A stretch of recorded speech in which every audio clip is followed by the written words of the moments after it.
Bom dia, meus irmãos, que a graça e a paz do Senhor seja sobre a sua vida, sua família, e que Deus abençoe a todos que nos acompanham nesse momento e a todos aqueles que assistirão esta mensagem, participarão deste momento de estudo e de gratidão a Deus posteriormente.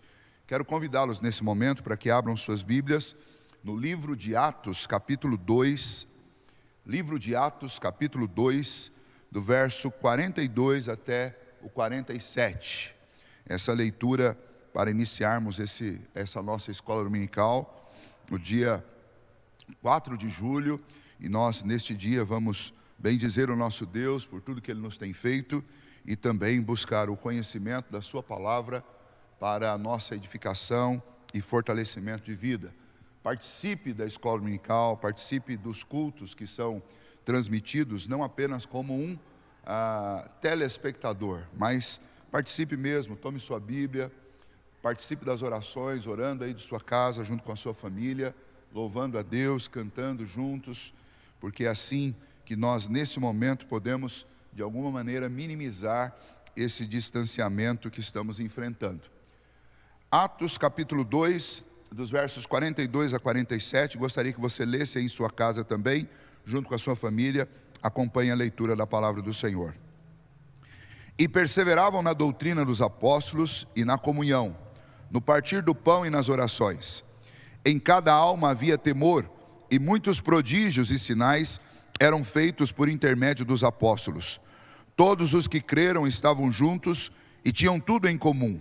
Vendiam as suas propriedades e bens, distribuindo o produto entre todos, à medida que alguém tinha necessidade.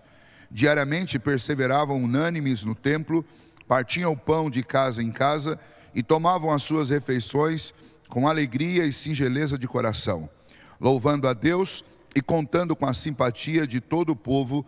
Enquanto isso, acrescentava-lhes o Senhor, dia a dia, os que iam sendo salvos.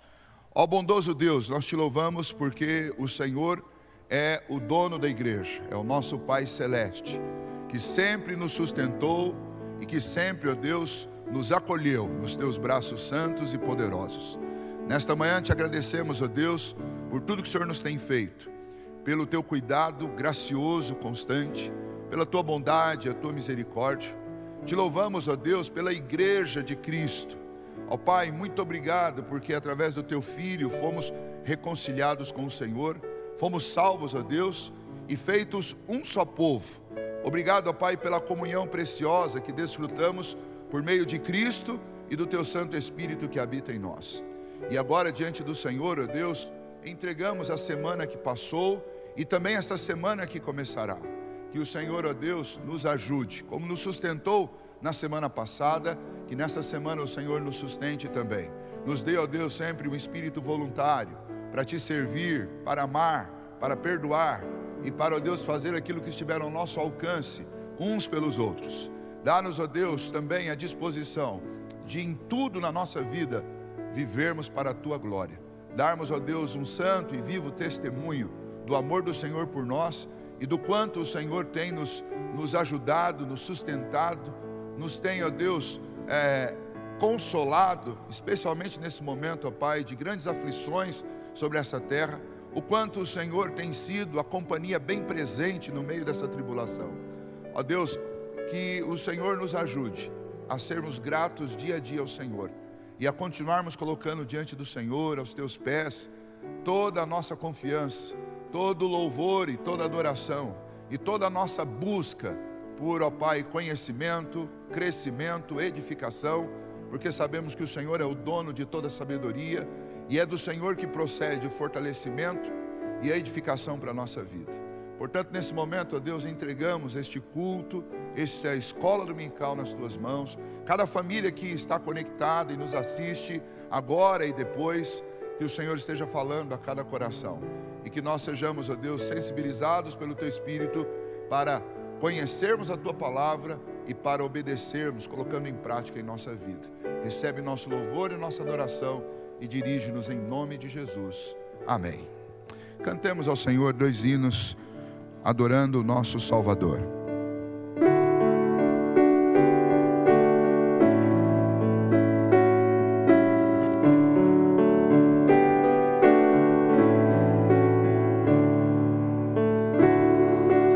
ti, Jesus, entrego tudo, tudo deixarei. Resoluto, mas submisso, sempre a ti eu seguirei. Tudo entregarei,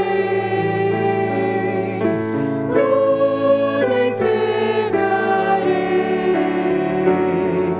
Sim, por ti, Jesus bendito, tudo deixarei. Tudo a ti, Jesus, entrego, tudo quanto é meu Senhor.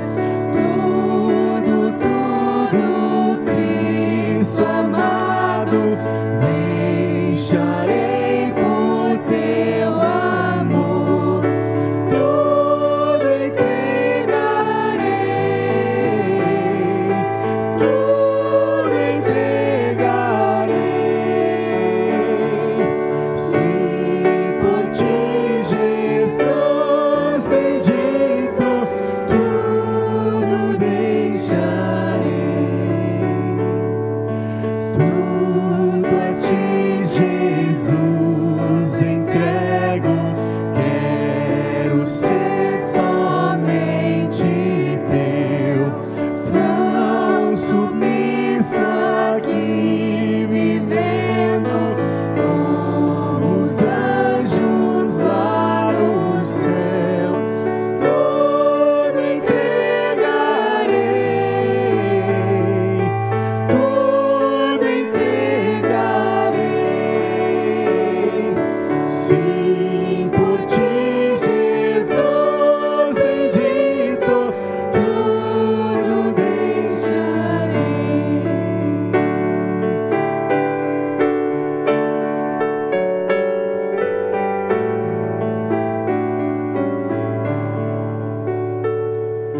Tudo a ti, Jesus, entrego. Oh, eu sinto teu amor transformar a minha vida e meu coração, Senhor. Tudo entregarei, tudo entregarei. Sim, por ti, Jesus bendito, tudo deixarei. Amém.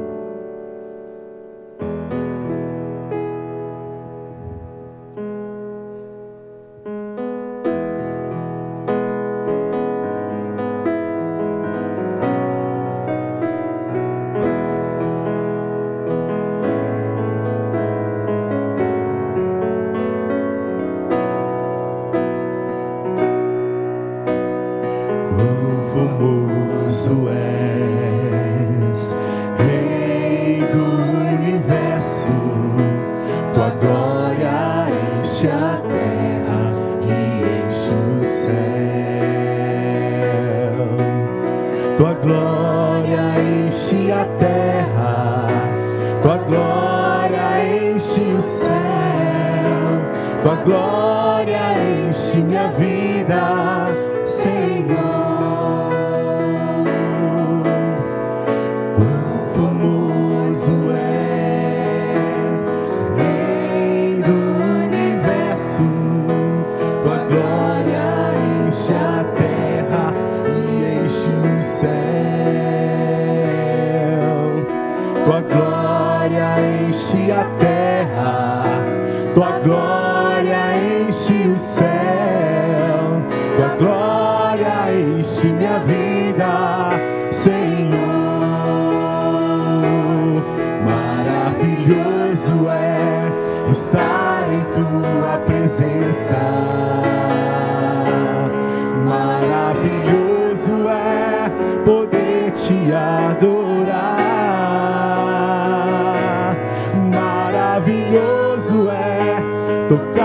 nas suas vestes. Maravilhoso é te contemplar, Senhor. Maravilhoso, maravilhoso é estar em tua presença. Maravilhoso é poder te adorar. Maravilhoso é tocar nas tuas vestes. Maravilhoso é te contemplar, Senhor, te contemplar, Senhor. Maravilhoso é te contemplar, Senhor, te contemplar, Senhor. Maravilhoso é te contemplar, Senhor. Nós louvamos o teu nome nessa manhã, porque tu és maravilhoso. Tu és o nosso Deus vivo e poderoso, que está, Senhor, à nossa frente, lutando por nós. E é por isso que nós estamos aqui, para declarar diante da tua soberania que tu és bom, tu és maravilhoso, o Deus que salva, o Deus que cura, o Deus que transforma, o Deus que enche os nossos corações do teu Espírito. Obrigado, Senhor, por essa oportunidade, onde vamos ouvir a tua palavra, onde cantamos louvores ao teu nome, por essa liberdade, esse acesso que nós temos direto ao Senhor. Obrigado, Senhor, pelo teu amor e o teu cuidado. Pedimos nesta manhã que o Senhor esteja conduzindo, Senhor, as nossas vidas. Como cantamos aqui, Senhor, queremos deixar tudo, Senhor, pelo teu nome. Tudo aquilo que atrapalha, Senhor, e impede, ó Deus, a nossa comunhão contigo, nós queremos deixar, ó Deus, e queremos nos colocar diante da tua presença. Pedimos a tua bênção neste domingo, em nome de Jesus, amém.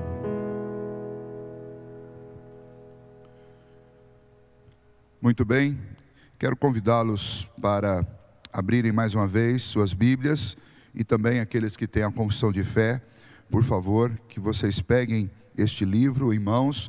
Nós vamos iniciar hoje o capítulo de número 26 da confissão, que trata da comunhão dos santos, e este capítulo ele forma um conjunto, junto com o capítulo 25, que nós falamos sobre a igreja. Capítulo 26 fala sobre a comunhão dos santos, introduzindo o assunto dos sacramentos, e capítulo 27 e 28 tratam, respectivamente, da Santa Ceia e do batismo. Então, gostaria de convidá-los para que participasse de todo esse bloco de estudo. Não perca nenhuma semana. Se você perder a transmissão ao vivo, você pode assistir posteriormente, mas acompanhe todas esses estudos. Se você quer conhecer mais sobre a igreja, sobre a base da igreja, a natureza da igreja, esses estudos são extremamente importantes para isso. Começando lá pelo capítulo que trata sobre a igreja, o capítulo 25, que nós terminamos na semana passada, e passando por esses próximos 3 capítulos. Se você está aí com o seu livro da Confissão de Fé, se for a mesma edição que a minha, nós estamos na página 195, no capítulo 26 da Comunhão dos Santos. E para a nossa leitura inicial, gostaria que todos abrissem suas Bíblias. Se você puder, faça isso nesse momento, em Romanos capítulo 6, versículos 5 e 6. Romanos 6, versículos 5 e 6, é mais um dos textos para introduzir esse estudo.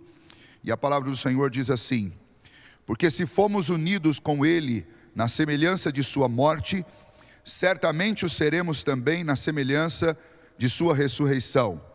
Sabendo isso, que foi crucificado com Ele o nosso velho homem, para que o corpo do pecado seja destruído, e não sirvamos ao pecado como escravos. Muito bem, vamos orar mais uma vez e pedir que o Senhor nos ajude nesse estudo. Ó bondoso Deus, te agradecemos por esta manhã e mais uma vez por podermos estudar a tua palavra. Suplicamos ao Senhor que pela tua bondade e misericórdia, o Senhor nos ilumine com o teu Espírito para compreendermos, ó Deus, um pouco mais sobre esta vida em comunhão com o Senhor e na igreja de Cristo Jesus. Que nós, ó Deus, saibamos daquilo que está presente na vida da igreja, na sua natureza, e que nós entendamos também esta obra profunda que o Senhor realiza no coração de cada crente, nos unindo ao Teu Filho Jesus e nos unindo dentro da igreja aos nossos irmãos.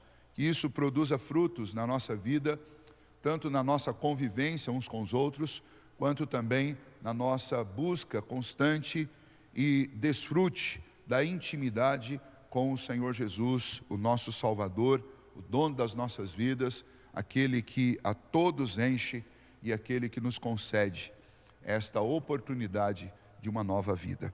Oramos assim, ó Deus, agradecidos ao Senhor em nome de Jesus. Amém. Muito bem, vamos à leitura então do primeiro parágrafo do capítulo 26, da comunhão dos santos. Todos os santos, e quando fala santos aqui, está falando dos crentes. Lembra, nós já estudamos isso quando vimos a carta aos Efésios. Esta era uma maneira que os apóstolos chamavam os crentes, não porque eles já estavam completamente santificados, não tinham nenhum tipo de erro, nenhum tipo de tropeço na vida, mas esta é uma nomenclatura que nós damos aos crentes, os apóstolos davam essa nomenclatura a todo crente em Cristo Jesus, por causa da santificação objetiva. E o que é essa santificação objetiva? É Deus ter nos abençoado com toda a sorte de bênçãos espirituais nas regiões celestes em Cristo Jesus. Ou seja, o nosso nome foi limpo, foi justificado, foi abençoado na glória. A nossa santificação no tempo, ela é progressiva, mas a nossa santificação na eternidade, ela é objetiva. A obra de Cristo Jesus, ela encerrou esta obra da santificação na glória. Então, diante do trono de Deus, nossos nomes estão justificados e nós fomos santificados. Por isso que os apóstolos, ao se dirigir à igreja, eles os chamavam de santos, os santos que estão em Éfeso, os santos lá da igreja de Colossos, e isso também implica que são pessoas matriculadas nessa escola de santidade progressiva aqui neste mundo. Elas têm a habitação do Espírito Santo e estão sendo trabalhadas pelo Espírito. Bom, com esse entendimento, vamos voltar então à leitura do parágrafo. Todos os santos que, pelo Espírito de Deus e pela fé, estão unidos a Jesus Cristo, seu cabeça, têm comunhão com Ele nas suas graças, nos seus sofrimentos, na sua morte, na sua ressurreição e na sua glória. E estando unidos uns aos outros em amor, participam dos mesmos dons e graças, e estão obrigados ao cumprimento dos deveres públicos e particulares, que contribuem para o seu mútuo proveito, tanto no homem interior como no exterior. E aí os textos bíblicos, eu quero começar fazendo a leitura do primeiro bloco de textos, que diz respeito à primeira sentença, a primeira afirmação que este parágrafo nos faz. Esse parágrafo ele nos ensina, primeiramente, que a união do crente com e em Cristo Jesus na igreja invisível do Senhor é absoluta, é plena, ou seja, a plena união entre o crente com Cristo e em Cristo, com os outros irmãos, na igreja invisível. Se você lembrar das nomenclaturas que estudamos no capítulo anterior, igreja invisível é a comunidade de todos os santos em Cristo Jesus, espalhados em igrejas que verdadeiramente professam a fé em Cristo Jesus no mundo todo e em épocas diferentes. Todos esses crentes, que não são necessariamente todos os membros da igreja, mas são aqueles que são verdadeiramente crentes e que estão matriculados nas muitas igrejas, essa comunidade que é invisível, que nós não conseguimos identificar exatamente qual é, esta comunidade ela desfruta de plena comunhão com Cristo e em Cristo uns com os outros. Entretanto, na igreja visível, você deve lembrar que existe aqueles que são verdadeiramente crentes e aqueles que estão passando por essa igreja, mas que verdadeiramente não professam essa fé. Dentro desta igreja visível, existe também o aspecto desta comunhão com Cristo e em Cristo, mas existe dentro dela alguns limites dessa comunhão, exatamente porque alguns que fazem parte da igreja não estão verdadeiramente em Cristo. Mas, para todos os efeitos, esta comunhão ela é visível dentro da igreja, por tudo aquilo que a igreja ensina, por aquilo que a comunidade dos crentes vive, ou por aquilo que eles deveriam viver. Mas o fato é que a obra de Cristo Jesus nos une nele, que nos santificou, que nos salvou por meio do seu sacrifício, e nele ela nos une a outras pessoas que creem e que têm o mesmo Cristo, o mesmo cabeça da igreja, o mesmo Senhor sobre nós. Então, esta é a união do crente com e em Cristo dentro da igreja. Na invisível de forma plena, na visível de forma parcial. Vamos aos textos. 1 João, capítulo 1, verso 3. O que temos visto e ouvido, anunciamos também a vós outros, para que vós igualmente mantenhais comunhão conosco. Ora, a nossa comunhão é com o Pai e com o seu Filho, Jesus Cristo. Efésios 3, 16 e 17. Para que, segundo a riqueza da sua glória, vos conceda que sejais fortalecidos com poder, mediante o seu Espírito, no homem interior, e assim habite Cristo no vosso coração pela fé, estando vós arraigados e alicerçados em amor. Evangelho de João, capítulo 1, verso 16. Porque todos nós temos recebido de sua plenitude e graça sobre graça. Filipenses 3:10. Para o conhecer e o poder de sua ressurreição e a comunhão dos seus sofrimentos, conformando-me com ele na sua morte. Efésios 2, 5 e 6. E estando nós mortos em nossos delitos, nos deu vida juntamente com Cristo, pela graça sois salvos.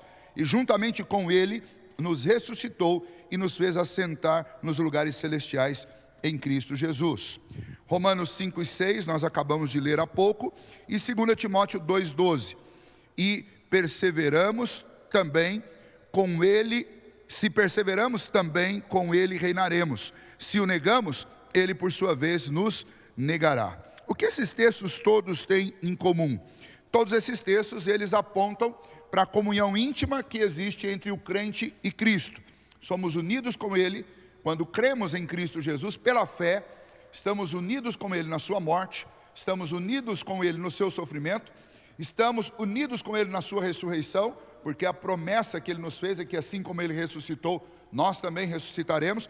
Estamos unidos com ele na sua igreja, da qual ele é o cabeça. Portanto, uma vez que nós cremos em Cristo Jesus, o Espírito Santo produz essa fé ativa em nosso coração, perfeita em nosso coração, nós somos unidos a Cristo Jesus, de tal maneira que nós passamos a fazer parte da igreja, que é o seu corpo, que é o corpo de Cristo, ele é o cabeça dessa igreja, e estando unidos a ele, nós recebemos a comunicação dessas suas graças, do seu sofrimento em nosso favor, do seu sacrifício em nosso favor, da certeza da ressurreição e da vida eterna, desta certeza de glorificação e de santificação. Tudo isso nós temos por união com Cristo, essa união que é promovida através da obra que ele realizou. Vejamos alguns pontos importantes sobre esse assunto.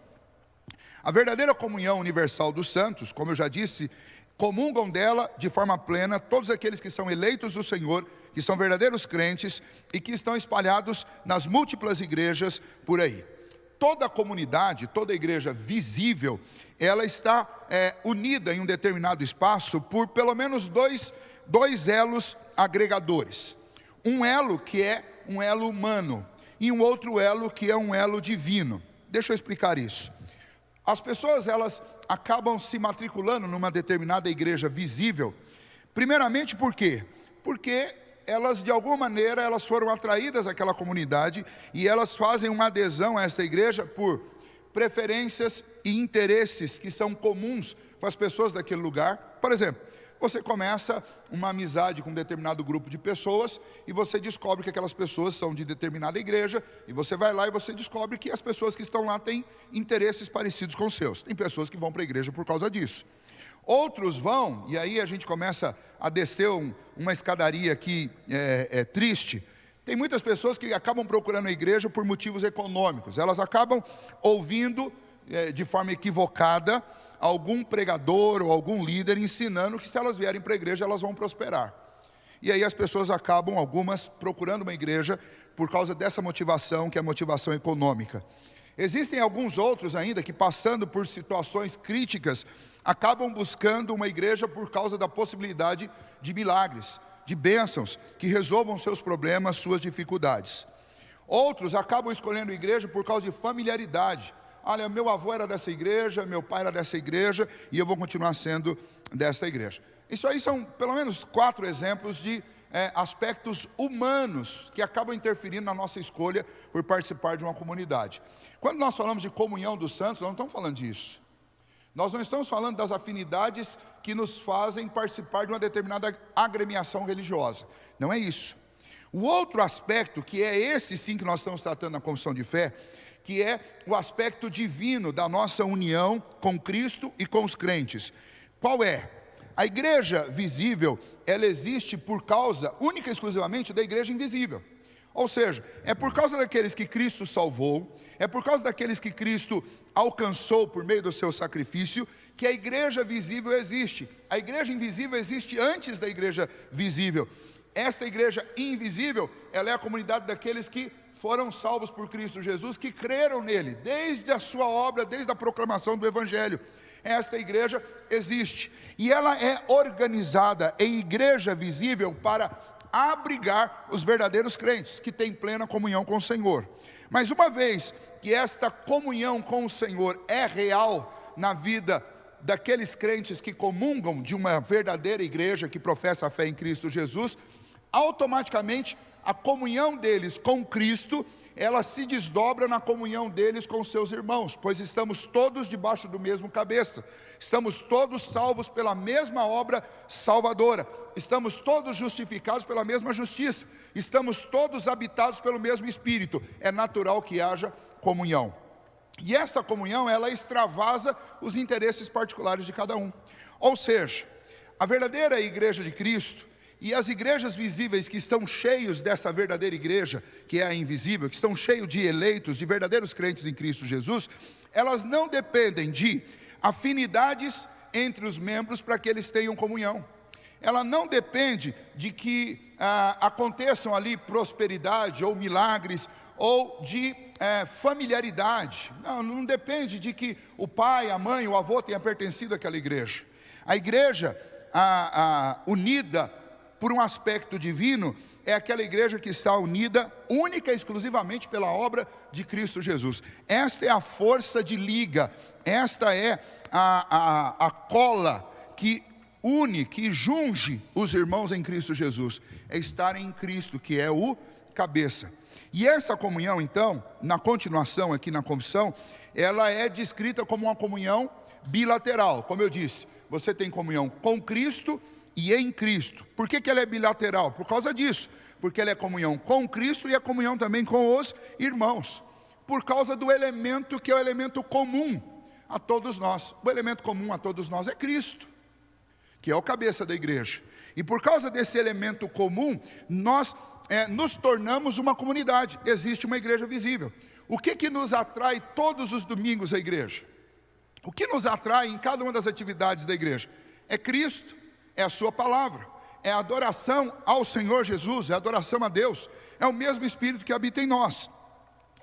Também é fato, e a gente precisa reconhecer isso, que no meio dessa verdadeira igreja existem muitas pessoas que estão ali e que não estão em Cristo, mas são atraídos pela amizade, são atraídos pela comunhão, são atraídos muitas vezes pela própria pregação, são atraídos pelos familiares, são atraídos por N coisas, talvez pela busca por milagres, ou talvez pela busca por uma estabilidade econômica. Muita gente chega à igreja pelos motivos mais diversos, mas o que fará alguém permanecer na igreja do Senhor é Cristo, porque esse é o verdadeiro elemento que liga e que produz comunhão, essa comunhão que nós chamamos de uma comunhão bilateral, tá? Não somos nós, aí eu quero ler aqui um texto para vocês, não somos nós que nos unimos a Cristo, Ele é que soberanamente nos une a Ele por uma infinita misericórdia. Ou seja, não somos nós que somos melhores do que os outros e optamos, olha, eu quero essa comunhão com Cristo. É o Senhor que nos achou nos nossos pecados, nas nossas perdições, e Ele nos atraiu para Ele. Esta vinculação que desfrutamos em Cristo Jesus, nos meios das nossas igrejas, ela é designada de uma união mística, é assim que ela é chamada. Nós temos essa união espiritual com Cristo e com os nossos irmãos. Uma forma de ilustrar essa união e o que Cristo faz, é quando você quebra não sei se você já passou por essa experiência, na vida adulta talvez não, mas lá na infância você deve lembrar disso. Quando a gente quebra um ímã, você tem lá 2 ou 3 partes grandes, mas você fica com vários fragmentos bem pequenininhos, quase parecendo um pó. E aqueles fragmentos, no momento que você quebra o ímã, eles imediatamente se ligam. E não só se ligam entre si, mas eles se ligam com um fragmento maior. A ideia da comunidade de Cristo Jesus, do povo de Deus, da igreja, é exatamente essa. A presença de Cristo em nós, ela necessariamente nos atrai uns pelos outros, nos tornando ligados uns aos outros, nos faz sentir essa necessidade de estar juntos, e juntos sentir a necessidade de estar com Cristo. Esse é o sentido mais visível, mais ilustrativo desta comunhão que nós desfrutamos em Cristo Jesus, que nós chamamos de comunhão bilateral com Cristo e com os nossos irmãos. Eu quero ler 2 textos ainda, que não estão aqui nessas referências da comissão sobre isso, para que a gente complete esse entendimento. O primeiro deles está lá no Evangelho de João, capítulo 17, versículos 22 e 23, que é a oração sacerdotal do Senhor Jesus, e Jesus está clamando pela igreja, e especialmente pela comunhão da igreja. E o texto diz assim, João 17, versos 22 e 23. Eu lhes tenho transmitido a glória que me tens dado, para que sejam, veja lá, objetivo do Senhor Jesus com aquilo que Ele revelou aos seus discípulos, aos apóstolos e a nós no Evangelho.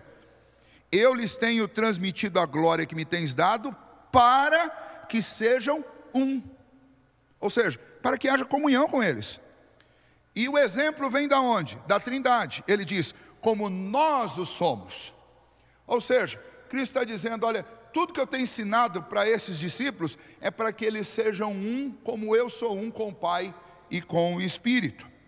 Eu neles e tu em mim, a fim de que sejam aperfeiçoados na unidade, ou seja, aonde é que o crente é aperfeiçoado nessa comunhão?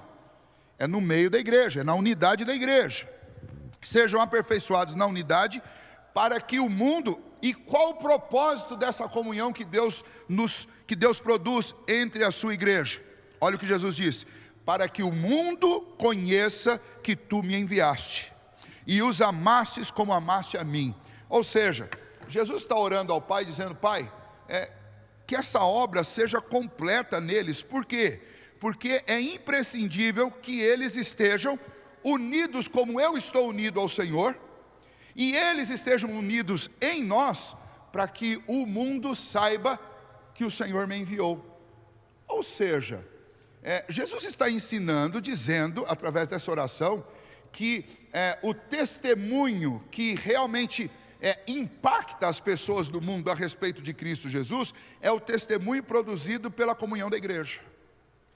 Uma coisa é falar de Jesus e as pessoas ouvirem isso e olharem para a nossa vida sem nenhum tipo de transformação, sem nenhum tipo de mudança que cause um impacto.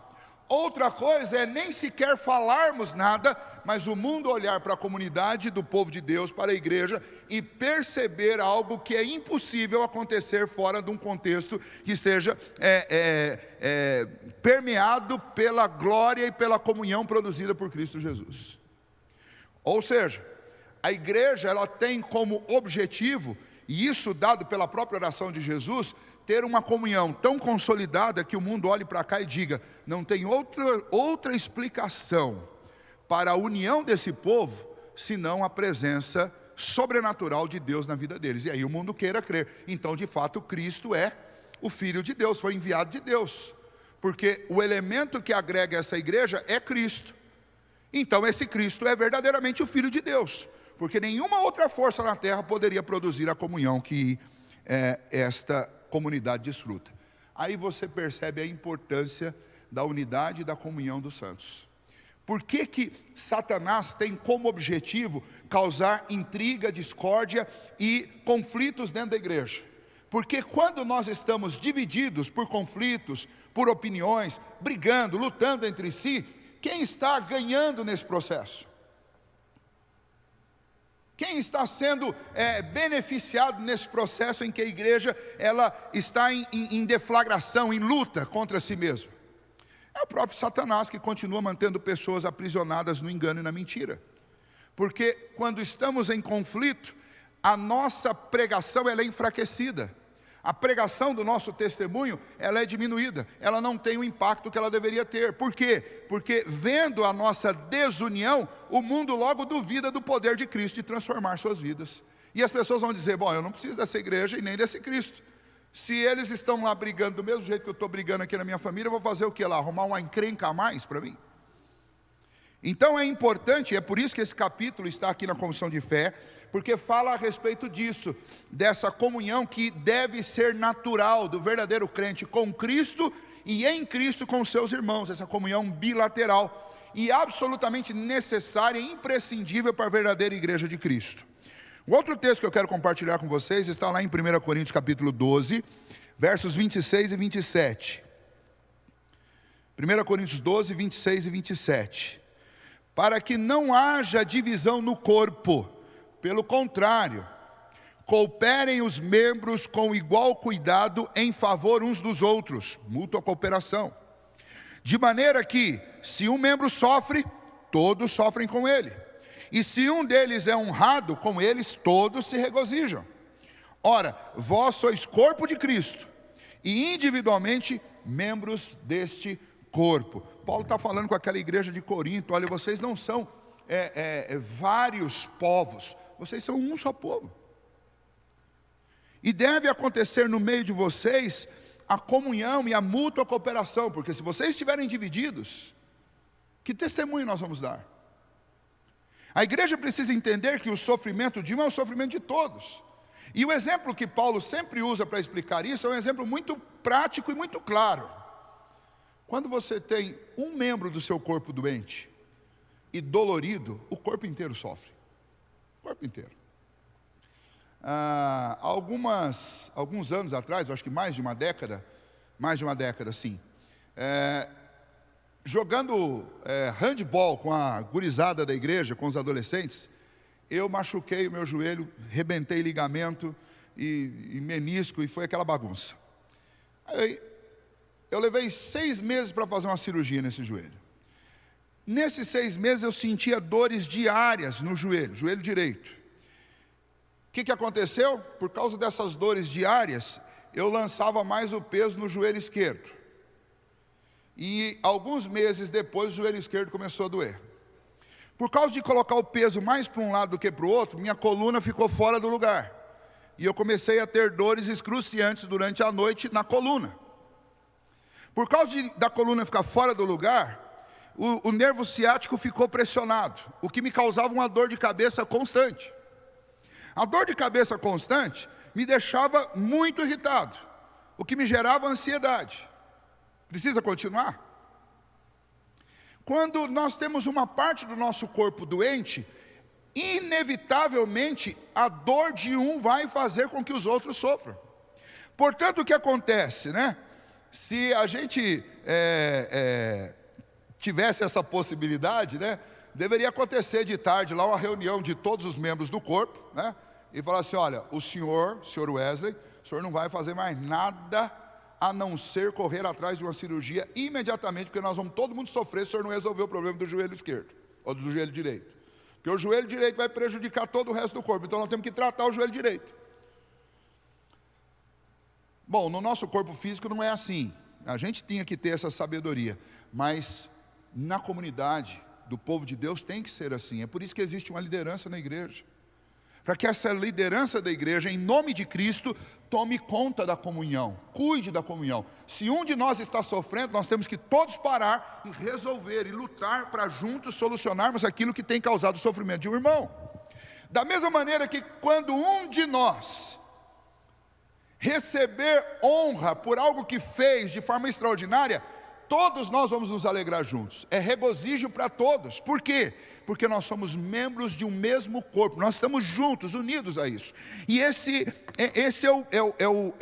é a tese que Paulo está aqui nos ensinando, é a afirmativa dele. Nós somos membros de um mesmo corpo. Nós temos um único Salvador, que é Cristo. Nós temos o mesmo Espírito que habita no coração de cada um de nós, e nós estamos ligados uns aos outros por meio de Cristo Jesus. Portanto, esse capítulo fala sobre esta comunhão que nós desfrutamos no corpo de Cristo. Além disso, é dito, quando você continua lá na confissão, depois lá daquele número 1 que aparece, a segunda sentença, é dito: estando unidos uns aos outros em amor, participam dos mesmos dons e graças. Ou seja, aquilo que Deus derramou sobre um é para ser compartilhado com todos. Então Deus deu a um o dom de ensinar, e esse ensina ao corpo. Deus deu a outros o dom do serviço, e este serve no meio do corpo. Deus deu a outros o dom de interceder, e esse intercede por todos. Deus deu a alguns, e aí vamos falar de talentos, talento de cantar, e este canta e ajuda todos a cantar, e por aí vai. Ou seja, aquilo que o Senhor distribuiu de forma múltipla e diversa aos membros, deve ser usado em favor de todo o corpo. Esses dons que Deus distribuiu à igreja, os dons espirituais, a salvação, os meios de graça, a oração, as escrituras, os sacramentos, o batismo e a ceia, tudo isso deve ser compartilhado no corpo de Cristo, na igreja do Senhor. E todos os membros estão obrigados ao cumprimento dos deveres públicos e particulares que contribuem para o seu mútuo proveito, tanto no homem interior como no exterior. Ou seja, todos nós temos compromissos com Cristo. E esses compromissos são públicos e são particulares. E uma vez que fazemos parte de um corpo, não existem obrigações que estão só sobre determinado membro do corpo que não estejam sobre outros. Por exemplo, o pastor deve ser exemplo, e o membro não? O diácono deve estar atento ao cuidado com as coisas da igreja, e os outros membros não? Um está revestido do ofício de fazer isso, mas todos nós somos responsáveis dentro disso. O irmão e as irmãs mais velhas da igreja, eles têm um compromisso da oração, e os jovens não? A comunhão do corpo significa que todos nós recebemos dons, recebemos a graça do Senhor, e todos nós estamos obrigados mutuamente ao cumprimento desses deveres de forma pública e particular. Até mesmo para que haja um reforço, haja um fortalecimento daqueles que Deus chamou com uma especificidade, para trabalhar de uma forma mais intensa numa determinada área. Mas precisa de intercessão, precisa do apoio dos outros, precisa de companhia no meio do serviço. Esta comunhão, ela implica em muitas e muitas tarefas, e essas tarefas são públicas e particulares. O zelo por uma vida santa deve ser coletivo, deve ser particular, deve ser público e deve ser pessoal, íntimo. Por quê? Porque se um de nós, membros da igreja, passarmos a desfrutar ou a fazer alguma coisa que seja pecaminosa, que seja proibida, isso não apenas vai macular a minha vida, primeiro no privado, depois de forma pública, mas vai macular o corpo de Cristo. Uma mancha na minha alma e na minha reputação é uma mancha na vida da igreja também. Por isso que Paulo fala, quando eles caem ou quando eles sofrem, eu sofro também. E aí, paira na vida da igreja, em alguns momentos, uma ideia de que problema do fulano, problema dele, não tem nada a ver com isso. Só que lembra que se nós nos comportarmos assim, o testemunho nosso a respeito de Cristo Jesus é enfraquecido. Porque o próprio Jesus disse, para que eles sejam um como eu sou com o Senhor, e o mundo creia que tu me enviaste. Segundo parágrafo, vamos lá. Os santos são, pela profissão de fé, obrigados a manter uma santa sociedade e comunhão no culto de Deus e na realização de outros serviços espirituais que contribuem para a sua mútua edificação, bem como a socorrer uns aos outros em coisas materiais, segundo as suas várias habilidades e necessidades. Esta comunhão, conforme Deus oferece a ocasião, deve estender-se a todos aqueles que em todo lugar invocam o nome do Senhor Jesus. Bom, vamos lá então. Nós temos aqui pelo menos 3 afirmações importantes.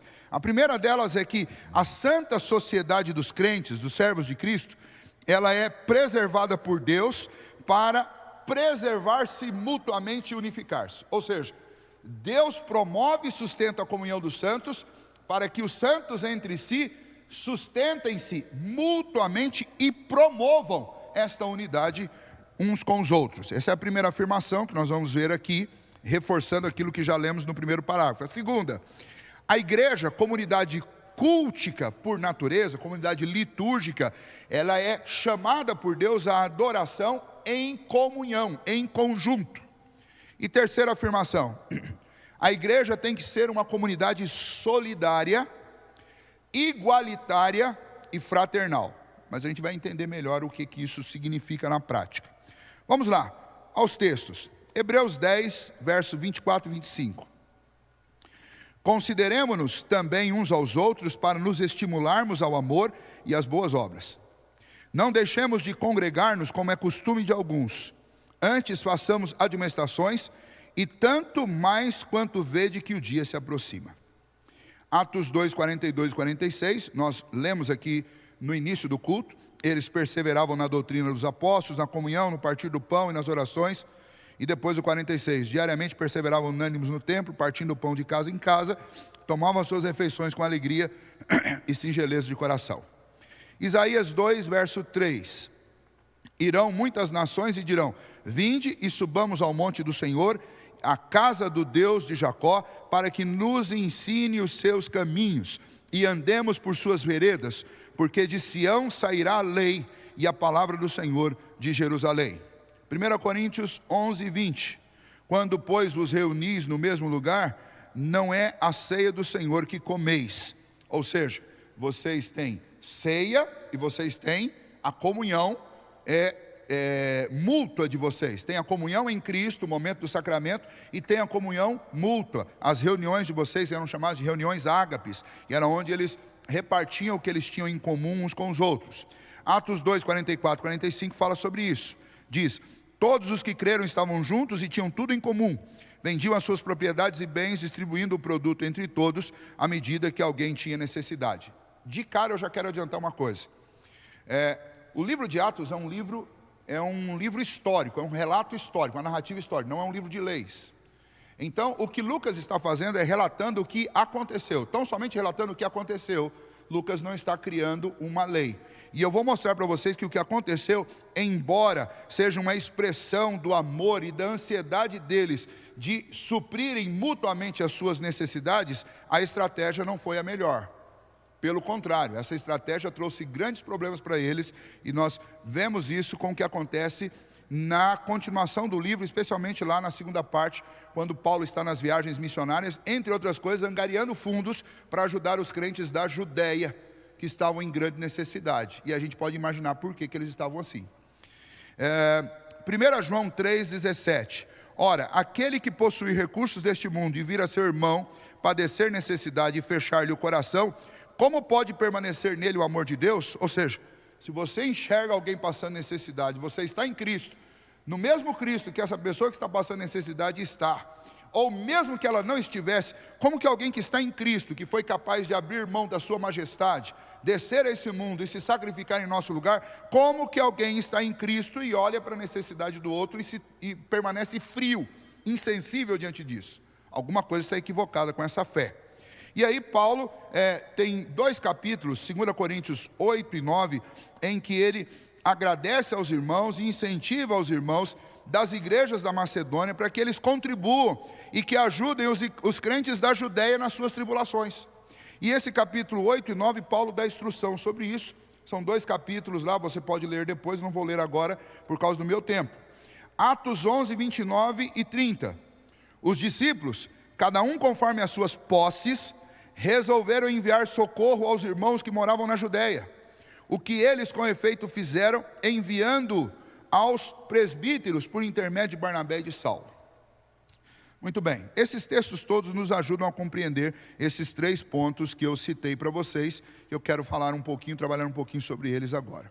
Primeiro, que essa sociedade dos servos de Cristo é preservada para preservar a unidade entre si. Ou seja, Cristo em nós produz comunhão com o Pai, para que nós possamos desfrutar de comunhão também uns com os outros. A igreja, portanto, é uma sociedade santa, produzida, sustentada, alimentada e dirigida pelo próprio Deus. Lembra sempre, a igreja invisível, a comunidade do povo de Deus. E a igreja visível, ela deve espelhar aquilo que o Senhor está fazendo no coração e na vida de todos os verdadeiros crentes. Essa comunidade, ela é santa porque ela é de Deus. Pela sua infinita misericórdia, o Senhor escolheu aqueles que são seus membros e os separou do mundo, não os tirando do mundo, mas limpando os seus corações, para ser seu povo exclusivo, uma nação santa.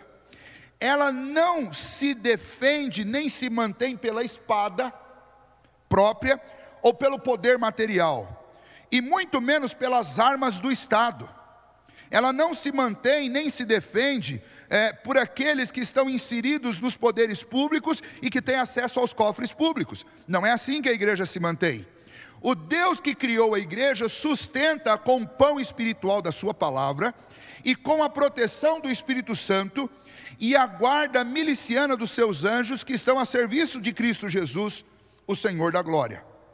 Por outro lado, Deus também providenciou a esta igreja ministros, não somente como pregadores, mas também aqueles que são administradores, aqueles que são os pastores das ovelhas e aqueles que também são defensores da sua espiritualidade, da sua integridade, da sua unidade doutrinária, como os mestres, aqueles que são itinerantes e arriscam sua própria vida física, se necessário, para a defesa do Evangelho.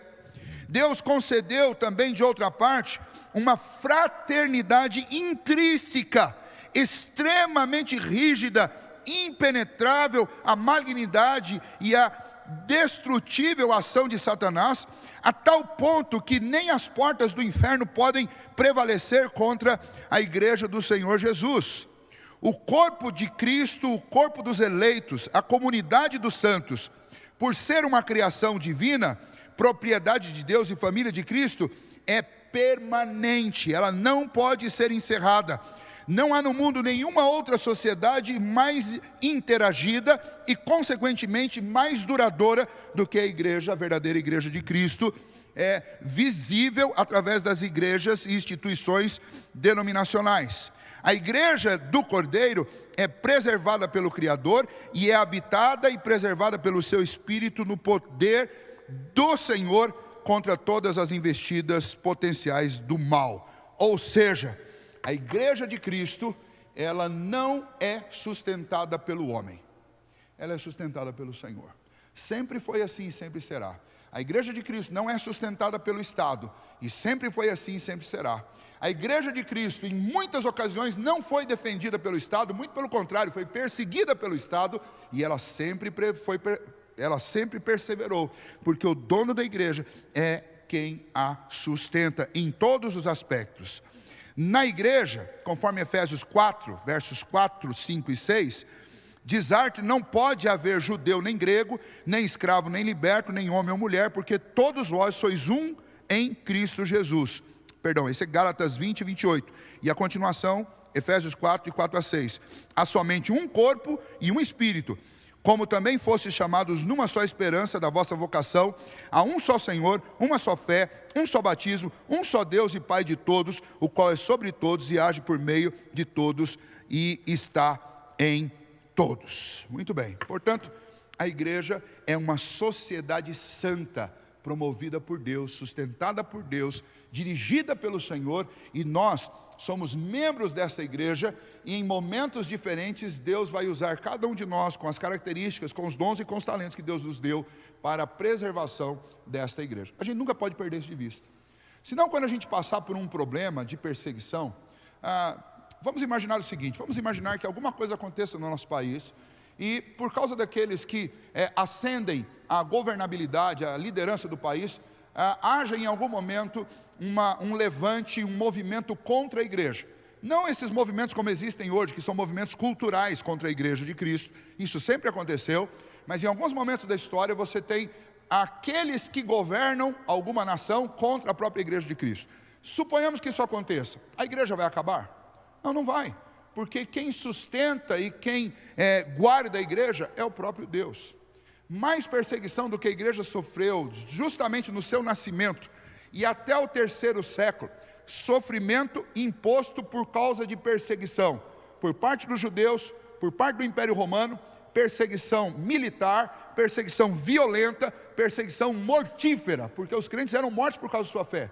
E apesar disso, a igreja cresceu a tal ponto que chega um momento que o próprio imperador Constantino, numa estratégia para reunificar o império e tentar dar um pouco mais de vida para o império, ele declara a própria religião cristã como a religião oficial de Roma, fazendo o quê? Tentando achar um espaço para que ele mesmo, dentro da igreja, pudesse dar algum tipo de pacificação naquele confronto que existia entre o império e a igreja, que não parava de crescer. Isso trouxe prejuízos muito mais para a igreja do que para o império. Mas o fato é que, apesar disso, ao longo de 11, 13 séculos em que a igreja esteve misturada ao Estado, a igreja ainda assim sempre teve um remanescente fiel que foi preservado, e a igreja existe até hoje. Nessa guerra cultural que nós estamos vivendo, sempre haverá um remanescente fiel que não vai ceder às pressões do nosso tempo, ideológicas e culturais, e a igreja vai continuar existindo, porque ela é do Senhor, e é esse Senhor que, em comunhão com o seu povo, o sustenta e o livra desses ataques externos. Esse é o primeiro ponto. Segundo, a igreja é uma comunidade litúrgica, ou seja, ela existe primordialmente para adorar a Deus, ela adora a Cristo sobre a terra, ela é uma comunidade daqueles que se reúnem periodicamente para não apenas serem edificados pela palavra, mas com gratidão adorarem ao Senhor e reconhecerem que Ele é o único Deus. Quero fazer um parênteses aqui.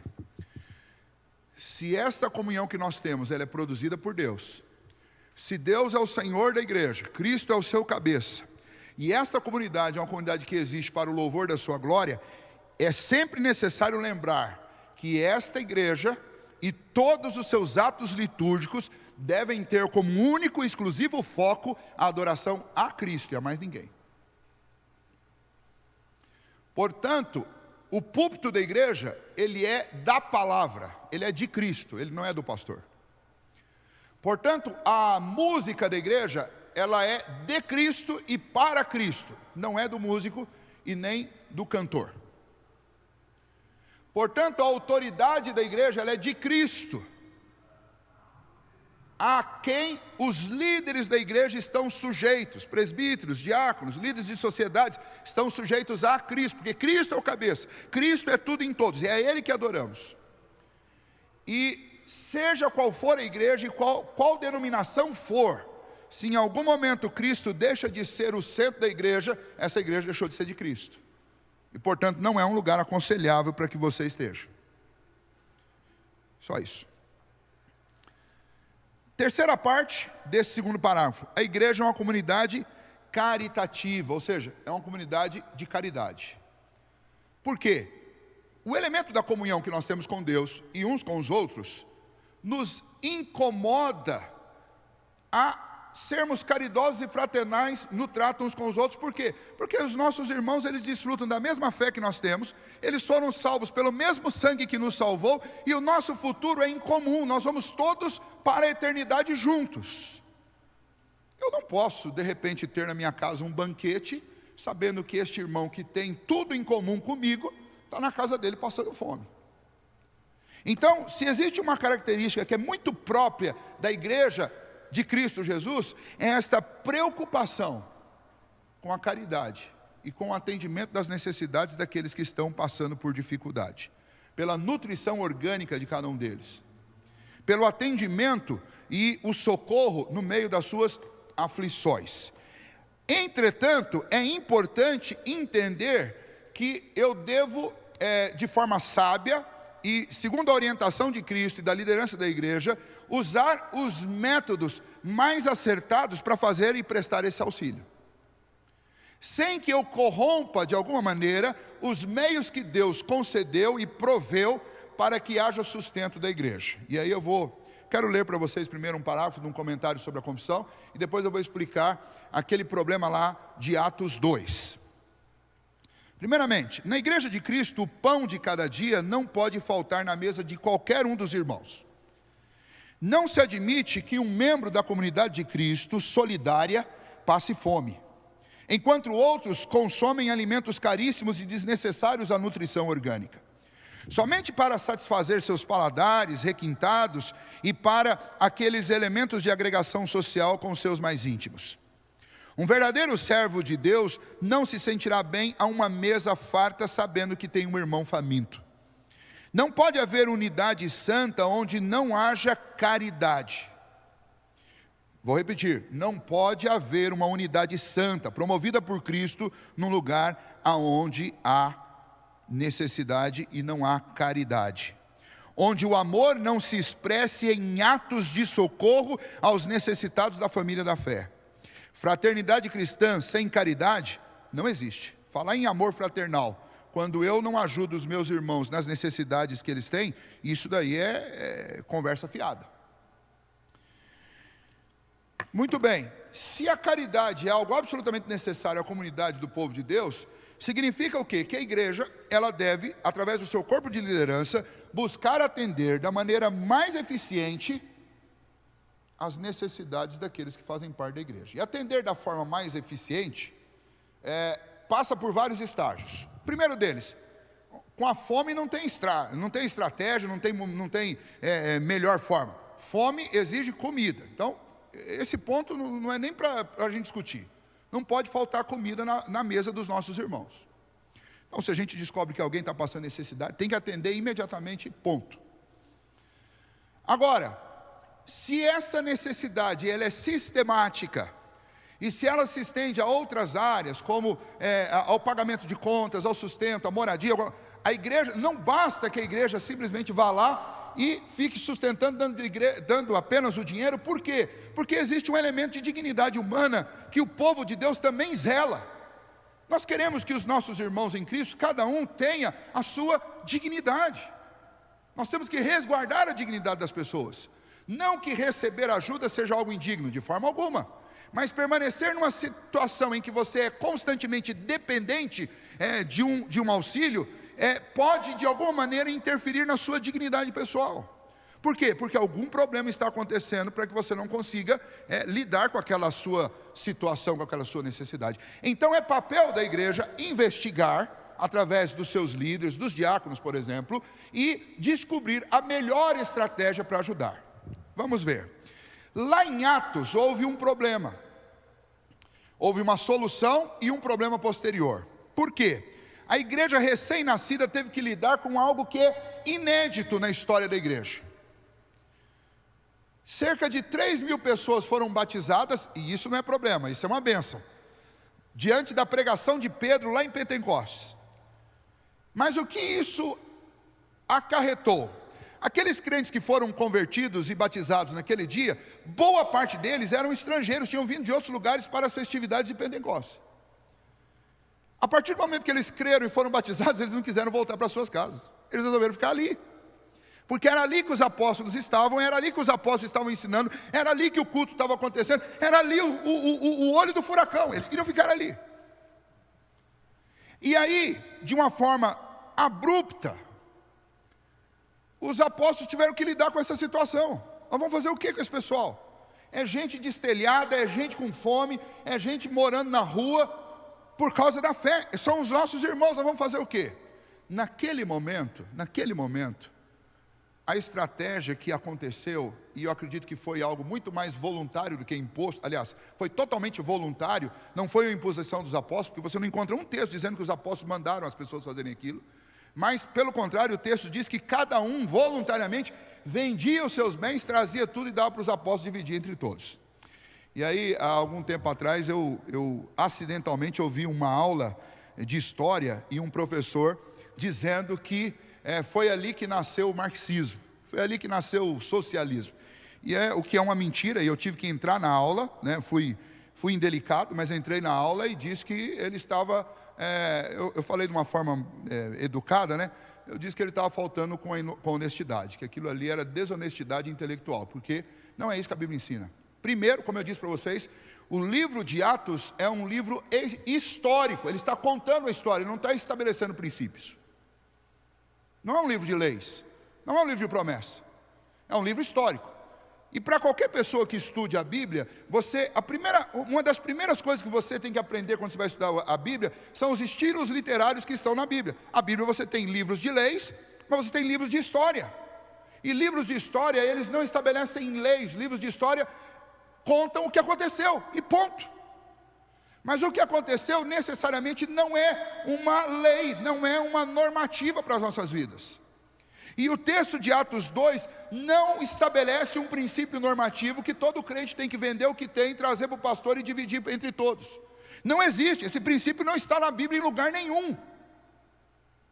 Mas foi o que os apóstolos, naquele momento, puderam fazer. O problema é que isso trouxe uma consequência gravíssima para aquela comunidade. Por quê? Uma vez que todos venderam os seus bens e dividiram com aquela multidão de descamisados, de crentes que estavam ali numa situação precária, uma vez que eles fizeram isso, nivelou toda a igreja, toda a comunidade, numa situação de miséria. Bom, no primeiro momento, resolveu o problema de todos, mas o que acontece 6 meses depois? 1 ano depois? O que acontece? Acontece que aquele que tinha um campo produzia, e do campo trazia as primícias e os dízimos, que ajudavam a sustentar a igreja. Agora ele não tem mais, porque ele vendeu. Todas as propriedades foram divididas e transformadas em comida. 6 meses depois, o cara que não tinha teto continua sem teto e continua com fome agora, e não tem mais de onde tirar para sustentar. E aí você vai ouvir e ver que o apóstolo Paulo, entre outros apóstolos, eles vão sempre pedir oferta e contar com as ofertas das igrejas da Macedônia, da Europa, para ajudar as igrejas da Judéia. Quem são as igrejas da Judéia? São essas comunidades, que lá no início, por falta de instrução, por um grande amor fraternal, porque é preciso muito amor para você abrir mão de tudo que você tem para ajudar o outro. Então eles não estavam fazendo uma coisa errada, a estratégia não era a melhor. Eles fizeram de coração, voluntariamente, aquilo que eles acharam que eles deveriam fazer, mas eles criaram um problema a longo prazo. Então essa estratégia não é a melhor. Olha, pastor, o que o senhor acha aí da gente juntar todo mundo aqui? Todo mundo vende, a gente chega num valor, o senhor divide pelo número de membros da igreja e todo mundo fica igual. Não, de jeito nenhum. Porque a longo prazo nós vamos ter muitos problemas, consequência disso. Nem todo mundo tem a capacidade empreendedora e administrativa que alguns têm. E o Senhor sustenta a igreja através dos recursos que cada um consegue angariar com o seu trabalho. E a igreja e a sua liderança devem administrar esses recursos de tal maneira a atender as necessidades daqueles que têm fome, a achar a melhor estratégia para ajudá-los a vencer a sua dificuldade pontual, específica, para que eles cheguem a um momento que eles não precisem mais. Mas eu não posso pegar aquele que tem muito e que ajuda muito e simplesmente dividir entre todos.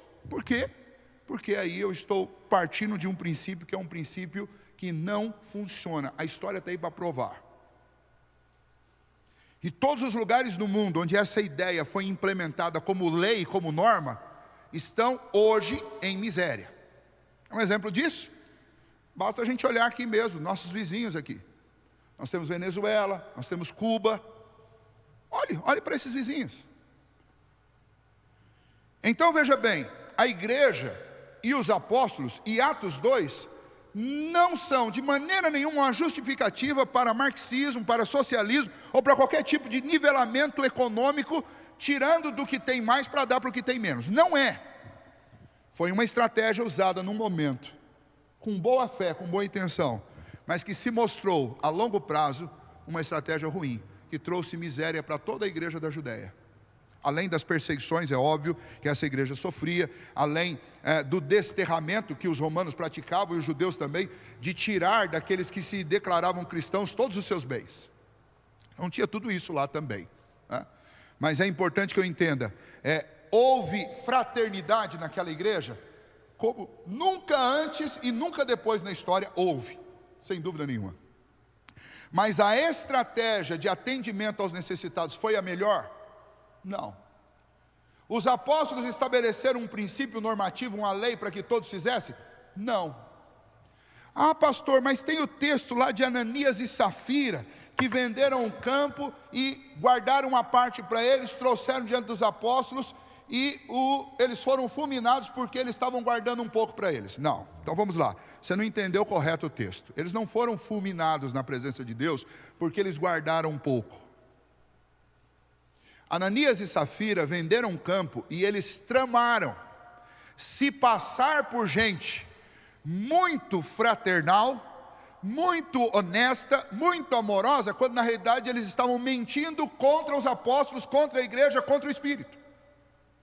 Porque não haveria nada de errado deles chegarem para os apóstolos e disserem: olha, nós vendemos um campo e nós queremos dar uma parte do que nós conquistamos com a venda para a igreja. Perfeito, porque não há uma lei obrigando você a dar tudo aquilo que você tem para a igreja. Mas eles chegaram lá, primeiro o marido, depois a esposa, dissimulando, dizendo: olha, nós vendemos o que temos e trouxemos tudo e colocamos aos seus pés. Mentira. E é por causa da mentira que eles foram fulminados. Não é por causa da quantidade de recursos que eles trouxeram. Então entenda bem, não existe uma normativa dentro da igreja, que é a comunidade que tem comunhão com Deus e uns com os outros, obrigando qualquer que seja o membro da igreja a entregar tudo que tem na igreja. De jeito nenhum, muito pelo contrário. O princípio bíblico que existe desde antes da queda é o princípio de eu trazer as primícias para o Senhor. São os meus dízimos e as minhas ofertas, em gratidão a Deus, porque tudo que eu tenho vem das mãos dele, em obediência a Deus, que estabeleceu isso como um meio para o sustento da adoração, do culto, do ensino da palavra de Deus. Foi estabelecido desde lá de Moisés com os levitas e existe até hoje para a manutenção da igreja. Hoje com um apelo muito maior do que antes. Por quê? Porque se debaixo da lei que eu não consegui nenhum tipo de benefício, havia esta obrigação, quanto mais agora debaixo da graça, o Senhor me deu tudo. Mas eu preciso entender que de modo algum existe uma lei que a minha fraternidade deve fazer com que eu tire todos os meus recursos e entregue completamente na igreja. De jeito nenhum. Mas o fato de não haver uma lei sobre a plenitude dos meus bens, não significa que eu não devo usar esses meus bens para ajudar os meus irmãos, numa medida que não interfira e que não prejudique a minha caminhada econômica, que vai fazer bem para a igreja. Irmãos, se os crentes prosperam no seu trabalho, isso vai trazer benefícios para a igreja, para que a igreja inclusive possa investir em quem tem fome. Então não é uma boa política você nivelar todos numa condição precária. Esse é o ponto. Agora, também não pode ser uma justificativa para que a gente não faça o atendimento fraternal àqueles que têm necessidade. Muito bem. Acho que ficou claro esse ponto. Terceiro e último parágrafo para nós concluirmos então este capítulo da confissão, que é curtinho, porque ele é apenas preparatório para os dois sacramentos. Terceiro parágrafo: esta comunhão que os santos têm com Cristo não os torna de modo algum participantes da substância da sua divindade, nem iguais a Cristo em qualquer sentido. Afirmar uma ou outra coisa é ímpio e blasfemo. A comunhão que os santos mantêm entre si não destrói nem de modo algum enfraquece o título ou domínio que cada homem tenha sobre os seus bens e possessões, que nós já acabamos de falar. São dois itens, né? A nossa comunhão com Cristo não nos diviniza e nem tira a divindade de Cristo. E a nossa comunhão com os nossos irmãos não usurpa deles aquilo que lhes é próprio, materialmente falando. Eu tenho que entender esses dois limites, tá? Colossenses 1, 18 a 19. Cristo, Ele é a cabeça do corpo da igreja. Ele é o princípio, o primogênito de entre os mortos, para em todas as coisas ter a primazia, porque aprove a Deus que nele residisse toda a plenitude. Ele é o Filho de Deus. Eu nunca serei como o Filho unigênito de Deus. O fato de eu ter uma promessa dizendo que na eternidade eu terei um corpo como o de Cristo, não significa que eu vou ser divino como Cristo, mas significa que eu serei perfeito como Ele me fez lá no Éden, a sua imagem e semelhança. Eu serei perfeito como eu o vi um homem perfeito quando ele esteve encarnado. Jesus encarnado não cometeu pecado. Ele era um homem perfeito. E é esta a promessa que nós encontramos nos evangelhos e nas cartas paulinas a respeito da nossa eternidade. A semelhança de Cristo, mas não na sua natureza divina, porque a sua natureza divina é única. 1 Coríntios 8:6, todavia para nós há um só Deus, o Pai, de quem são todas as coisas e para quem existimos, e um só Senhor Jesus Cristo, pelo qual são todas as coisas e nós também por Ele. Ou seja, Cristo é o Filho unigênito de Deus, o Filho eternamente gerado do Pai. Ele não é a primeira criatura, Ele não é um homem que evoluiu ao ponto da perfeição, não, Ele é o Filho de Deus. Existem igrejas, denominações, seitas que existem no mundo hoje, que ensinam que o homem encarna e desencarna até atingir um grau de perfeição, e eles explicam Cristo como sendo um homem que encarnou e desencarnou tantas vezes que atingiu a perfeição. E o nosso alvo é ser como Cristo, mas eles não estão falando o mesmo que os apóstolos estão dizendo. Quando eles dizem que o alvo é ser como Cristo, eles estão pregando que você deve crer num processo reencarnatório, em que você, por boas obras, vai ser aperfeiçoado ao ponto de ser como Cristo. Isso é uma mentira, e você não tem base bíblica para isso. E quando a Bíblia fala de sermos como Cristo, ela está falando de imitarmos a Cristo naquilo que Ele fez enquanto nesta vida, e quanto à eternidade, ela está dizendo que nós seremos glorificados à semelhança de Cristo, e teremos a riqueza da sua glória, teremos a graça do Pai, teremos a oportunidade de reinar sobre um novo céu e uma nova terra, mas não diz que nós teremos natureza divina. Diz que nós teremos um corpo perfeito, glorificado, como o corpo de Cristo, quando os apóstolos o viram ressurreto, perfeito, glorificado. É assim. Mas não fala de natureza divina, porque Cristo é único. Nosso Deus é único. Isaías 42:8, eu sou o Senhor, este é o meu nome, a minha glória, pois não a darei a outrem, nem a minha honra às imagens de escultura. 1 Timóteo 6:15-16, a qual em suas épocas determinadas há de ser revelada pelo bendito e único soberano, o Rei dos reis e Senhor dos senhores, o único que possui imortalidade, que habita em luz inacessível, a quem homem algum jamais viu, nem é capaz de ver. A Ele a honra e o poder eterno. Amém. Salmo 45:7.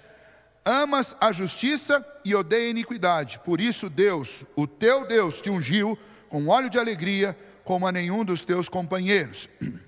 E agora, Êxodo 20:15. Não furtarás. Efésios 4:28. Aquele que furtava não furte mais, antes trabalhe fazendo com as próprias mãos o que é bom, para que tenham com que acudir os necessitados. E Atos 5:4. Conservando porventura não seria teu? E vendido não estaria em teu poder? Como pois assentaste no coração este desígnio? Não mentiste aos homens, mas a Deus. Esse é o texto lá de Ananias e Safira. Vamos lá então. Duas afirmações que são simples de entender. A primeira delas: eu não vou ter natureza divina, guardem isso. Deus me fez, lá no princípio, a imagem e semelhança dEle. Ele me deu atributos e Ele me deu a sua imagem. Isso tem a ver com caráter, isso tem a ver com a nossa maneira de nos relacionar. O Senhor nos fez assim, de forma santa, justos e retos. E quando a Bíblia fala de sermos semelhantes a Cristo, no novo céu e na nova terra, está falando de termos reconfigurado em nós a imagem e semelhança de Deus, como o Senhor nos fez, sem pecados, como estávamos lá no Éden, aparelhados para viver eternamente, sem morrer, nunca. Mas isso não significa ter natureza divina, ponto. Esse assunto é pacífico. O segundo ponto é a afirmação daquilo que eu acabei de explicar para vocês lá de Atos 2. O fato de eu estar numa igreja não obriga os outros membros da igreja a dividir o que eles têm comigo. Muito pelo contrário. Significa que dentro dessa igreja eu sou responsável de acudir às necessidades daqueles que estão numa situação menos favorecida do que a minha. Mas isso também não implica em pegar tudo que eu tenho e dar para o outro ou dividir com o outro. Não é esse o ponto. O ponto é que agora, consciente da minha missão, eu trabalho. Por isso que Paulo fala, aquele que furtava, agora que se converteu, não vai furtar mais. Muito pelo contrário, vai trabalhar, inclusive para poder ajudar o outro que tem necessidade. Mas em ponto algum está sendo dito que eu tenho que nivelar a igreja. E aí, lá o texto de Ananias e Safira, veja o que Pedro disse para eles. Olha, se vocês tivessem conservado o que vocês tinham, não era de vocês? Ponto final. Qual o problema disso? A segunda pergunta que ele fez, e vendendo tudo que já era de vocês, e aquilo que está em teu poder, não é seu? É seu. Como, pois, vocês colocaram essa mentira no coração de vir aqui, devolver uma coisa ou entregar uma coisa aqui na igreja que vocês não tinham obrigação de entregar, mas fazer isso de forma fraudulenta? O problema ali não era o quanto de dinheiro eles tinham trazido, o problema era a intenção que estava no coração deles.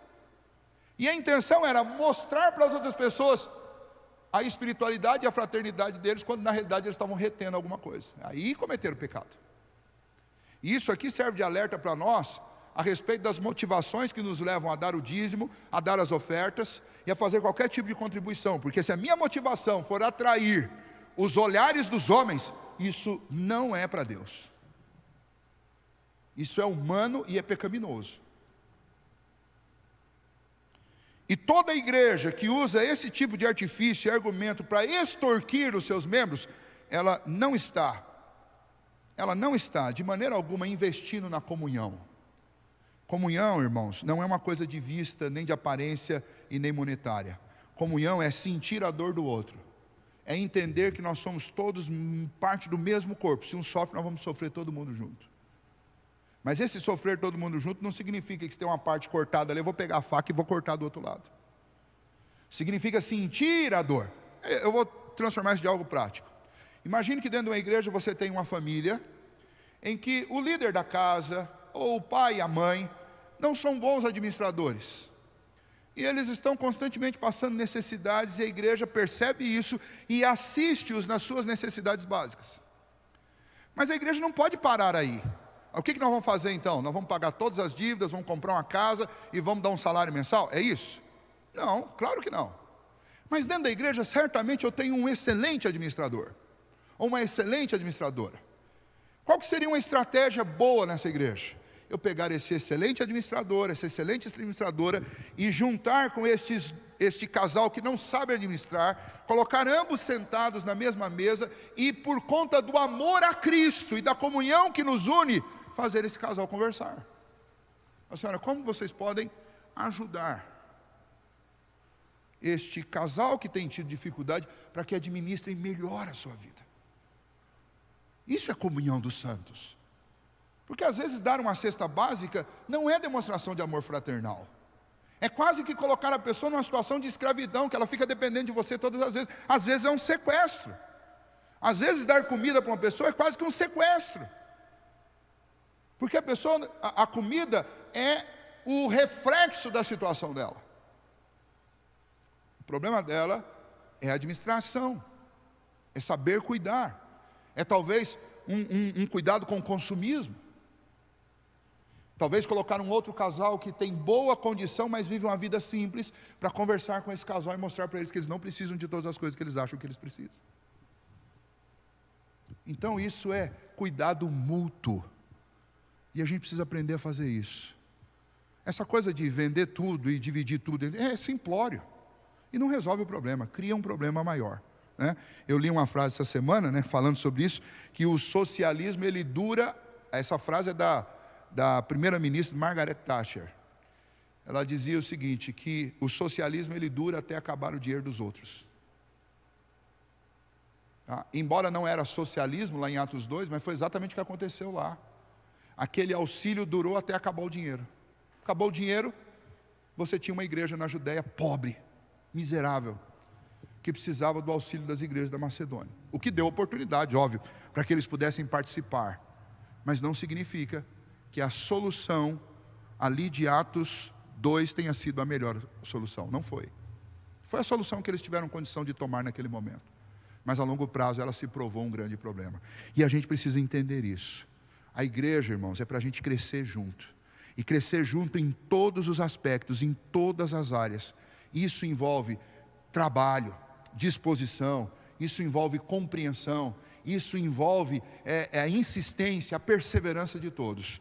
Igreja é uma bênção, porque nós temos a ligação e a comunhão íntima com Deus e com os nossos irmãos. Choramos juntos, lutamos juntos, festejamos juntos, mas seja na pobreza ou seja na riqueza, nós andamos juntos. É isso que é a igreja. É a gente não abrir mão de estar juntos. E a gente também não se contentar em fazer aquilo que é o mínimo, mas a gente ir lá e investir e fazer melhor e fazer mais, com as melhores estratégias, visando atender às necessidades uns dos outros, da melhor maneira possível. Que Deus nos ajude a viver esta santa comunhão e a dar esse bom testemunho, porque se nós nos ajustarmos nesse aspecto, a nossa pregação ela fica ainda mais consistente, porque o mundo vai olhar e ver, tem alguma coisa diferente naquela comunidade ali. Aquela comunidade parece indestrutível, tem uma liga no meio daquela comunidade, que faz com que eles permaneçam juntos, que faz com que eles vençam as suas diferenças. É isso que é ser igreja. Como eu tenho dito nas últimas semanas, tem muita gente decepcionada com a igreja, frustrada com a igreja. Por quê? Porque muitas vezes se deparam com comunidades que não entendem o que é a comunhão, que não entendem qual é a natureza da igreja. E por conta disso, muitos problemas, muitos excessos acontecem. Mas como pastor, como líder de vocês, o meu desejo, especialmente no que diz respeito à nossa comunidade, é que nós amadureçamos nisso, que nós vivamos uma santa e verdadeira comunhão, sem colocar uma expectativa excessiva sobre os ombros dos nossos irmãos, mas também sem tirar dos nossos ombros a responsabilidade que temos uns com os outros, porque a nossa pregação depende da maneira como nós nos comportamos como igreja. Nós somos membros de Cristo e somos membros uns dos outros. Cristo é o nosso cabeça. Se um sofre, todos sofrem. Se um se alegra, todos se alegram. Então trabalhemos juntos para minimizar o sofrimento dos que sofrem e para aumentar o regozijo através da vida daqueles que são bem-sucedidos e que têm alcançado muitos privilégios nessa vida. Vamos aprender com eles o que eles têm a ensinar para aqueles que têm mais dificuldade. Vamos compartilhar não apenas o Evangelho, mas vamos compartilhar caminhos para que a gente tenha uma vida mais eficiente aqui, inclusive para que a gente possa ajudar outras pessoas. Que este seja o objetivo. Uma vez, e eu encerro com esse exemplo, uma vez eu estava numa reunião, e aí houve uma crítica lá na cidade onde eu estava trabalhando. Olha, por que a igreja presbiteriana, por que não tem crente pobre na igreja presbiteriana? Eu era pastor da igreja, no momento eu falei assim, opa, peraí, não é bem assim não. A começar por mim, não é a coisa que é bem assim não. Mas a gente entendeu o que ele quis dizer. O que ele quis dizer é que não tem pessoas numa condição de miséria dentro da igreja presbiteriana. E aí assim, a princípio isso parece ser algo agudo na igreja, e algumas pessoas chegam a criticar a igreja presbiteriana, dizendo que a igreja presbiteriana é uma igreja elitista. E para quem é membro da nossa igreja, sabe que a igreja presbiteriana não é isso. Nós não somos elitistas. E aí um presbítero sabiamente disse para essa pessoa que estava fazendo a crítica, falou, meu irmão, não é isso, você está entendendo tudo errado. Não é que a igreja presbiteriana, que a nossa igreja, a gente puxa a sardinha, eu quero encerrar puxando a sardinha para a minha igreja. Não é que a nossa igreja não tenha pessoas em condição de miséria e a igreja exclua pobres. Não é isso não. O que você não está entendendo é o seguinte, é que quando uma pessoa chega e entra na nossa igreja, a comunidade toda, alguns com mais intensidade, outros com menos, mas a comunidade toda se interessa por auxiliar essa pessoa. ela é ensinada que ela precisa ler. Ela precisa ler as Escrituras, ela precisa ler outras boas literaturas. As crianças são estimuladas pelas outras a estudar. Elas são estimuladas pelos homens da igreja a trabalhar. Elas veem as pessoas entrando na igreja com carros, tendo casas, não palácios, mas casas bem arrumadinhas, pintadinhas. Porque você não precisa morar numa casa rica, mas ela tem que ser limpa pelo menos. Ela precisa estar bem cuidada. Ela não pode estar com a janela quebrada. E então o que acontece? À medida que as pessoas vão se familiarizando com essa comunidade, elas vão melhorando de vida. Elas vêm lá da favela, mas quando elas começam a conviver no meio da igreja, elas enxergam uma outra perspectiva de vida e elas saem da favela. Então nós não vamos lá montar a igreja dentro da favela, por quê? Porque nós vamos ficar sozinhos lá, porque vai sair todo mundo de lá. Isso não significa que nós não vamos evangelizar lá, nós vamos evangelizar lá. Mas nós vamos evangelizar lá e mostrar um modelo de vida digna para as pessoas. Para que elas não se acostumem com aquilo que não é plausível. Então não é que a igreja presbiteriana seja uma igreja elitista, mas é uma igreja preocupada em atender uns aos outros, para que a gente venha todo mundo para cá cultuar a Deus no domingo, e a gente venha pelo menos numa condição de dignidade. E eu gostei muito dessa resposta, porque a gente tem que tomar muito cuidado com críticas que são feitas às vezes à igreja, e que são críticas injustas. Quando a crítica é justa, a gente tem que baixar a cabeça e aprender com a crítica. Mas tem críticas que são feitas de forma injusta. Eu conheço as minhas ovelhas, e já fui pastor de outras 3 igrejas presbiterianas. E eu não vi a igreja em lugar nenhum sendo elitista com ninguém, muito pelo contrário. Se existe uma igreja que recebe bem, trata bem e se preocupa com as necessidades das outras pessoas, é a Igreja Presbiteriana do Brasil. E que investe, inclusive, nisso. Só para vocês terem uma ideia, vocês estão assistindo agora um dado aqui, que não é parte do estudo, mas é um exemplo para isso. Nós temos uma universidade, que é a Universidade Mackenzie, com polos espalhados em todo o país. Para vocês terem uma ideia, a Universidade Presbiteriana Mackenzie, ela não consegue dar anualmente todas as bolsas que ela tem disponível. Por quê? Porque as pessoas não vão bater lá na porta. Porque acham que o Mackenzie é para elite. E tem bolsa lá todo ano, mais bolsa do que você consegue dar. Agora é óbvio, não adianta você que tem aí um bom salário, um bom emprego, um empresário, querer que o seu filho vai estudar de graça no Mackenzie, porque tem que entrar pela porta social, e a porta social vai avaliar como está a sua vida. E se você tem condição de pagar, você vai pagar. Agora, se você realmente não tem condição de pagar, você vai ter uma vaga para o seu filho lá na universidade. Isso é só um exemplo que eu estou dando para vocês.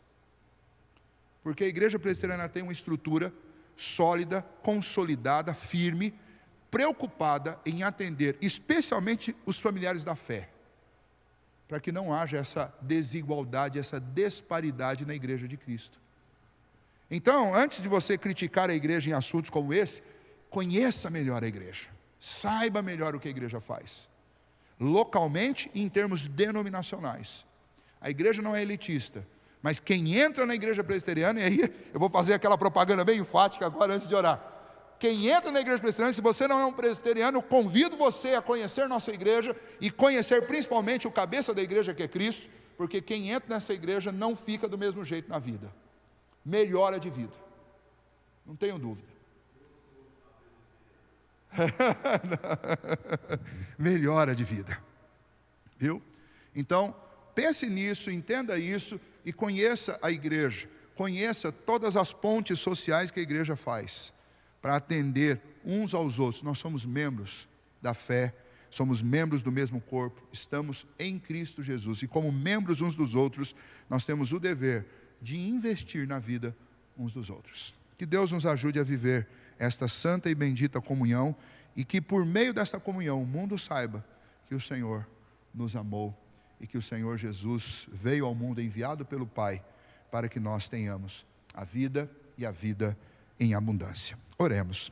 Ó bendito Deus, obrigado, ó Pai, nesta manhã, por esse momento de estudo, e de, ó Deus, podermos contemplar através da Tua palavra a preciosidade da comunhão que temos por meio de Cristo Jesus com o Senhor, por meio do Espírito Santo com o Teu Filho Jesus e com a Trindade, e por meio desta fé e da presença de Cristo em nossa vida e do Seu Espírito, esta comunhão uns com os outros. Somos parte do mesmo corpo, somos membros uns dos outros. O que acontece com um de nós afeta a todos, seja, ó Deus, sofrimento, ou seja, ó Deus, regozijo. Que a gente nunca perca isso de vista, ó Deus, para que a gente nunca, ó Pai, deixe de olhar uns para os outros, não procurando os erros, não procurando alguma maneira de atacar, alguma maneira de atingir a pessoa, de feri-la, muito pelo contrário, mas que o amor que nos une nos faça preocupados, ó Deus, o tempo todo em ver as necessidades uns dos outros, mas ver além, ó Deus, simplesmente da necessidade física. A necessidade do prato de comida, ela é óbvia, ela não tem que ser questionada, mas o que precisa ser entendido é o que está nos levando a essa condição.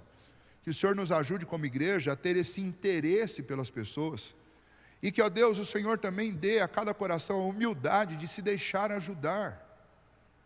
E muitas vezes, ó Deus, o que nos falta é isso, é a humildade de se deixar ajudar.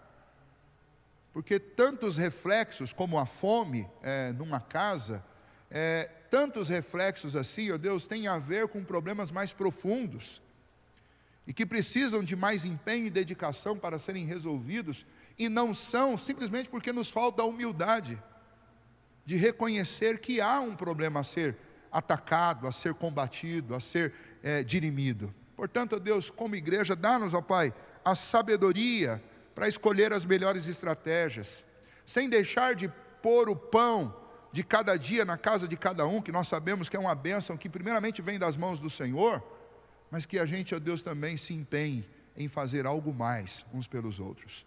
Te louvamos pela nossa igreja, pela nossa comunidade, pelo amor e pela comunhão que desfrutamos, e pedimos ao Senhor que o Senhor nos ajude, ó Deus, a estender esta comunhão ao maior número de pessoas possíveis que o Senhor, pela tua misericórdia, trouxer para esse rebanho. E nós pedimos ao Senhor que o Senhor nos ajude nisso, nos ajude a crescer e a espalharmos, ó Deus, o amor de Cristo e vivenciarmos esta comunhão com tantos quantos o Senhor nos der o privilégio de acrescentar a esta comunidade. Oramos assim nesta manhã, gratos ao Senhor por tudo que nos tem feito e rogando a tua bênção sobre cada família, em nome de Jesus. Amém. Muito bem, antes de encerrarmos nossa transmissão, deixa eu lembrar a todos, talvez você não esteja aqui mais tarde, mas às 18 horas nós temos o culto. E durante toda essa semana agora, que é a primeira semana do mês, nós temos reunião de oração pela nossa plataforma no Meet. Todos os dias, de segunda até sexta, nós teremos às 20 horas, reunião de oração com a igreja. Eu vou compartilhar com vocês o link um pouquinho antes de começar a reunião, e você pode participar desta reunião de oração com a igreja, trazendo pedidos, trazendo notícias a respeito daqueles irmãos pelos quais nós temos orado já há algum tempo, e é uma oportunidade também de você matar a saudade do pessoal, conversar um pouquinho, ver aqueles que estão participando. Nós temos feito isso nos últimos meses e tem sido uma bênção. Na sexta-feira nós tivemos a reunião de oração e alguém disse lá, olha, eu não vi a hora de chegar à sexta, porque esse momento é um momento tão gostoso, que é um momento que a gente pode conversar com gente que está longe, com quem a gente não tem contato há tanto tempo, e traz um alívio para o coração. Então, se você quer também esse alívio e desfrutar desse momento aí de alegria, de comunhão, participe das nossas reuniões de oração de segunda a sexta pela plataforma Meet, ok? Um bom domingo a todos, que Deus abençoe e até logo mais à noite para o nosso culto.